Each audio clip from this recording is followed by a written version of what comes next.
এমন এক জাতি যারা পাহাড় কেটে ফেলত, কিন্তু একটি ভুল তাদের পুরো জীবন ধ্বংস করে দিল। এরা ছিল সামুদ জাতি। দুনিয়ার সবচেয়ে শক্তিশালী এবং বুদ্ধিমান জাতি।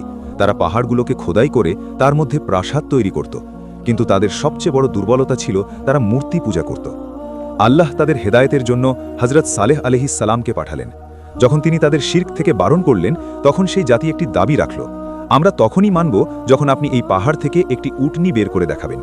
তারপর হযরত সালেহ আল্লাহর কাছে দোয়া চাইলেন, আর আল্লাহর আদেশে পাহাড় ফেটে গেল এবং একটি জীবন্ত উটনি বাইরে বেরিয়ে এলো, ঠিক যেমনটি তারা চেয়েছিল। হযরত সালেহ শুধু একটি কথা বলেছিলেন, এই উটনির কোনো ক্ষতি করো না, কিন্তু ওই লোকেরা উটনিটির পা কেটে তাকে হত্যা করে ফেলল। হযরত সালেহ যখন এই খবর পেলেন, তখন তিনি বললেন, তোমরা আল্লাহর নাফরমানি করেছ, আর 3 দিন পর আযাব আসবে। এ কথা শুনে তারা সবাই হাসাহাসি শুরু করল এবং হযরত সালেহকে নিয়ে ঠাট্টা করতে লাগল। এরপর প্রথম দিন তাদের চেহারা লাল হয়ে গেল, দ্বিতীয় দিন হলুদ এবং তৃতীয় দিন কালো বর্ণ ধারণ করল। তারপর আকাশ থেকে এমন এক ভয়ানক বিজলি চমকালো যে তাদের কানের পর্দা ফেটে গেল। সেই বিকট শব্দ পুরো জাতিকে মাটির সাথে মিশিয়ে দিল। শুধুমাত্র তারাই বেঁচে রইল যারা হযরত সালেহ আলাইহিস সালামের ওপর ঈমান এনেছিল।